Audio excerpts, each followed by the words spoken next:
Amigos do Pensar Piauí, conosco hoje aqui Rudá Risse, cientista político, que já esteve no Pensar Piauí através de textos, através de entrevistas por streaming e agora presencialmente. É um prazer recebê-lo aqui, Rudá. O prazer é meu, Oscar. Você sabe como eu te admiro e é bom a gente se conhecer pessoalmente, né? Exatamente. E você está em Teresina, cuidando de um projeto voltado para a área da educação. Queria que você falasse mais ou menos o que é este projeto, já que você está implementando e como é que é o trabalho. Bom, o projeto aqui em Teresina chama Entrelaça, mas na verdade nós do Instituto Cultivo, essa camiseta é do instituto que eu presido. Sim. A gente chama de Comunidades Educadoras porque ele tem 8 anos já de existência. O que é esse programa? É um programa muito simples. É um técnico que a gente forma, que a gente dá o nome de articulador comunitário, um por escola, que vai até as famílias todos os dias. Ouve o que está acontecendo e dá orientações e traz informações para um banco de dados que localiza situações críticas que precisam de um atendimento imediato. Casos, por exemplo, de fome, um problema de queda brusca de desempenho escolar, abuso, violência, queda de receita, de renda da família. E a partir daí, a nossa equipe técnica faz um relatório e sugere encaminhamentos para saúde, assistência e educação. Nós chegamos até isso e eu vim para cá com a minha equipe para apresentar os dados para as 2 escolas municipais que iniciaram como um piloto esse projeto. Escolas da Santa Maria da Codip. Da Codip, isso. Então nós apresentamos, na quinta-feira, a gente apresentou para os pais e professores de direção das escolas, de uma das escolas, e depois, no final da tarde, para os mesmos componentes, representantes da outra escola. Ontem de manhã nós apresentamos no gabinete da Secretaria Municipal de Educação e à tarde a gente apresentou lá na Santa Maria da Codip, tem um conselho comunitário que foi criado com várias entidades. É mais do que uma associação de bairro, né? Porque tem também algumas ONGs, tal, igrejas, e a gente apresentou para eles esses dados, né? Agora, daqui por diante, é a Secretaria de Educação do município que tem que discutir se vai continuar ou não. Agora que começa mesmo. Eu tenho dado, eu sei o que fazer e a gente tem como atuar onde a gente atuou. Em um ano, esse programa diminuiu em 90% a evasão escolar. Em Belo Horizonte, que a gente acabou de implantar, porque a ideia da minha entidade é implantar e a gente vai embora e o município é dono do programa. Então, 90% de queda de evasão, 80% de diminuição de casos de violência e agressão na escola e a gente aumenta em torno de 50%, entre 45% e 65% a nota dos alunos que têm pior desempenho escolar. O resultado é muito maior do que o famoso Sobral e com muito menos dinheiro. Então, a gente ganhou um prêmio da Unesco agora, não a entidade, o programa, como um dos 16 programas de educação pública mais exitosos do mundo. E fomos apresentar na China, na África, na Irlanda, em Portugal, no México, na Argentina. Por que dá certo? A questão básica é, a gente conversa com a família, o Estado vai até ela e o apoio é não só na criança, mas a mãe da criança. O resultado é imediato. Você disse que é um técnico formado pela tua equipe, pelo teu instituto, que vai visitar as famílias dos estudantes. E aí, na hora que você falou isso, me veio à mente o agente comunitário de saúde, que é uma figura mais conhecida pela sociedade brasileira. Esse técnico, ele desempenha uma função parecida com o agente comunitário, só que no campo da educação? Muito parecida. A diferença é que ele está dentro de um sistema da educação, né? Mas a gente puxa a saúde e puxa a assistência social, né? O que é o sonho da gente? É juntar o pessoal da área da assistência social, porque eles também têm agentes do CRAS. Sim. É juntar o pessoal da saúde, o agente de saúde, com esse articulador comunitário da educação, juntar o banco de dados e criar um cartão do estudante. em que eu cruzo todos os dados da família, desemprego, renda, adoecimento, tal, e o desempenho dele. Às vezes a gente acha que educação é uma questão técnica. Quem fala isso não entende educação.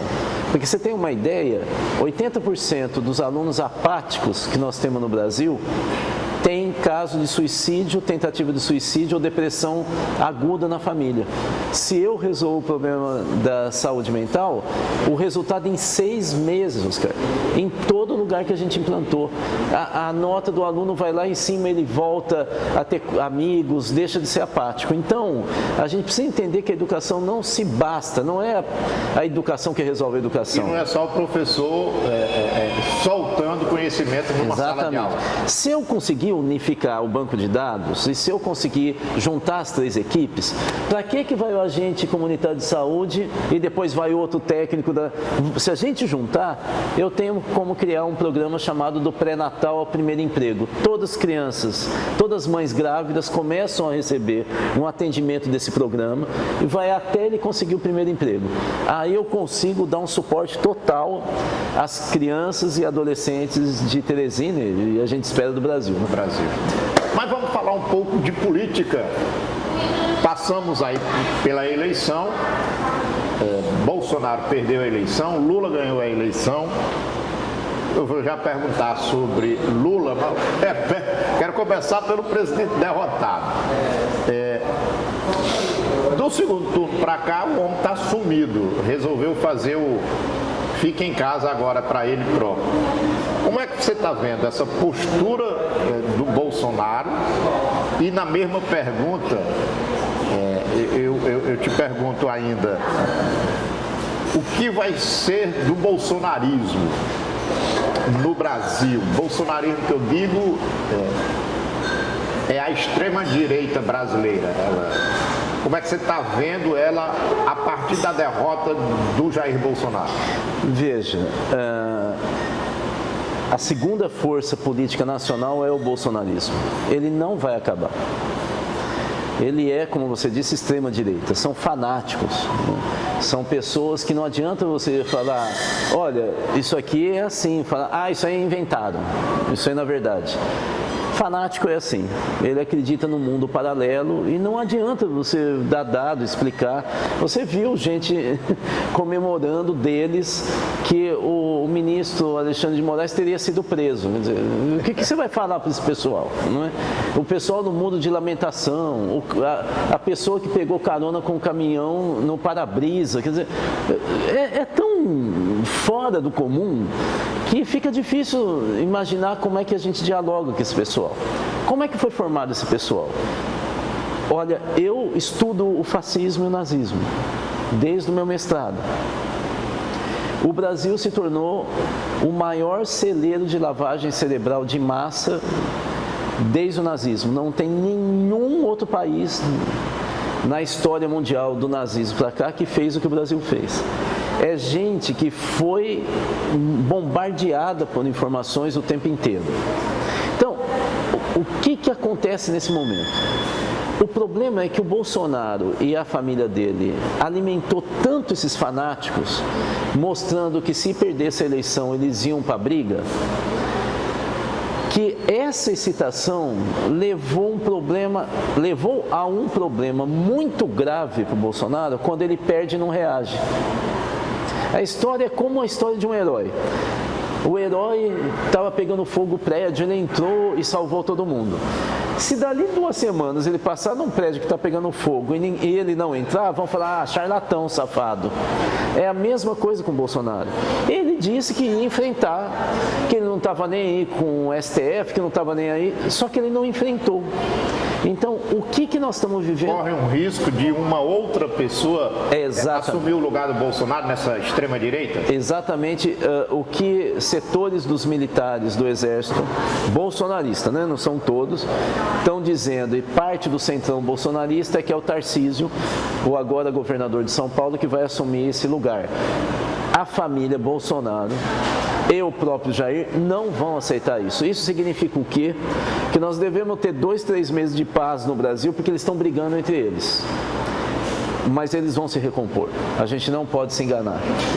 Teve um momento aí de sua fala que você disse que mais ou menos que o Brasil era um grande laboratório do nazismo e do fascismo Na lavagem cerebral, né? com lavagem cerebral. Eu te pergunto, isso é obra da família Bolsonaro ou a família Bolsonaro é um instrumento da extrema-direita internacional? São as duas coisas, na verdade eles fazem parte. Só para a gente ter clareza, nós tivemos há pouco tempo, ainda durante o período eleitoral, nós tivemos um encontro nos Estados Unidos, eu acho que foi em Virgínia, onde morava o Olavo de Carvalho, que o Trump falou. Quem que foi a segunda pessoa a falar no encontro enquanto tinha manifestação nazista, neonazista na rua onde estava tendo esse evento? Foi o Eduardo Bolsonaro. Então, eles não são só instrumento, eles são liderança mundial de uma articulação de extrema-direita que envolve parte da Itália. Por isso que eles estão tentando migrar para lá, na Hungria, que faz parte do trumpismo nos Estados Unidos, mas ele está espalhado. O terceiro maior partido hoje de Portugal é um partido que chama Chega, de extrema-direita, né? A França, a segunda maior força eleitoral da França é a família Le Pen, que é de extrema-direita. Então, isso vem se alastrando e eles fazem parte de um bloco político internacional, eles não estão abaixo, eles fazem parte. A gente tem que entender que o Brasil entrou no mapa da extrema-direita, como já teve nazismo, nós temos bolsonarismo. Eles vão se recompor. E a intenção deles, eu diria, mais importante é ganhar as eleições municipais de 2024, desculpe. Por quê? Porque prefeito no Brasil é cabo eleitoral de candidato a deputado e governador, presidente. Então, se eles se livrarem do Centrão, para eles se livrarem do Centrão, eles precisam fazer prefeito. Eles vão jogar muito peso nas eleições em São Paulo, no Centro-Oeste, onde eles foram bem. Com o Bolsonaro, eles vão jogar peso para fazer prefeito e aí fazer uma bancada que seja pura, que não tenha que fazer negociação com o Centrão. Então, e para isso, eles vão ter que aparecer muito ano que vem. Você não elege prefeito se você fica na clandestinidade. Ano que vem, principalmente final do primeiro semestre e segundo semestre, eu tenho certeza, eles vão fazer muita agitação no Brasil inteiro, como eles estão fazendo agora, só que aí vai ser articulado. Governo Lula ganhou a eleição. Para ganhar essa eleição, ele fez uma frente muito ampla. Agora está no processo de transição. Como é que o Darrice vê o governo Lula que vem por aí? Tá. Primeira questão o Lula montou realmente uma coalizão de governo, não foi só uma aliança eleitoral. Então, nós vamos ter um governo de reconstrução nacional. A gente chama governo de reconstrução nacional aqueles governos que eles tentam recriar as bases de convivência entre diferentes depois de uma tragédia. Então, se nós temos uma guerra civil no país ou uma tragédia da natureza, no caso, a nossa tragédia foi o bolsonarismo. Então, o que a gente tem que ter claro é que, em primeiro lugar, não é apenas um acordinho. Ele realmente montou um governo que vai ter empresário, direita civilizada, centro-esquerda. Vai ser isso porque é o que ele quer. Em segundo lugar, eu conheço bastante o Lula. O Lula hoje é uma pessoa de centro. Ele não é nem de centro-esquerda, ele é de centro. E eu vou dizer, sinceramente, eu acho muito importante que ele seja de centro. Porque quando nós tínhamos o Ulisses Guimarães, que eu também o conheci bastante, eu era jovem naquela época, eu lembro, por exemplo, na época da campanha pelo impeachment do Collor, que teve uma reunião na Assembleia Legislativa de São Paulo, começa a reunião com todo o movimento estudantil, o cara pintado, aquela coisa toda festiva e tal, o Ulisses pede a palavra e fala: eu quero agradecer a todos os jovens que estão aqui. Vocês estão reconstruindo o país, mas só que eu quero pedir um favor para vocês. Vão para casa, agora é com a gente. Agora é profissional da política. Quem vai resolver é o Congresso. Ele tinha autoridade e ele colocava ordem na casa. Está faltando isso no Brasil. Alguém que coloque ordem. E ele não vai para a esquerda ou para a direita. Normalmente, quem faz isso é uma pessoa que tem uma legitimidade enorme, que possível quase sempre ele está mais ao centro. Nós não temos mais Ulisses Guimarães. O Lula está ocupando esse espaço. Como ele tem um passado de esquerda no movimento sindical, muita gente ainda tem no imaginário que ele é uma pessoa de esquerda. Ele não é. Eu posso garantir que o Lula não é mais de esquerda. Ele não vai... Foi de esquerda? Foi. Ele foi uma esquerda leve. Ele foi uma esquerda leve. Ele, inclusive, brigava muito com a esquerda do PT, bastante. Mas hoje ele não é de esquerda. Não é? Isso que vocês veem ele falando na televisão, é ele mesmo. Ele pensa... Agora é duro, porque as pessoas ficam puxando ele e ele não fala isso. Né? Brigar como ele está brigando agora para dar comida para um povo faminto no Brasil. Isso não é ser de esquerda, não? Não, não. Tem um livro do Vargas Llosa, que se chama A Guerra do Fim do Mundo, que é um romance dele enorme, lindo por sinal. Vargas Llosa de direita, um peruano de direita, um grande escritor. E esse livro é sobre Canudos. E tem um momento que tem um general que vai destruir o Antônio Conselheiro, que ele entra numa vila próxima, né, do grande aglomerado de Canudos, né? E ele descreve, o Vargas Llosa, que o general no cavalo olha e vê pessoas famintas. E aí ele descreve o general começar a chorar, indignado com aquilo que ele está vendo. A direita civilizada, ela fica indignada com a fome, porque é desumano. Então, assim, aqueles que realmente têm religião, ou que tem espiritualidade não é exatamente estar ligado a uma igreja, né?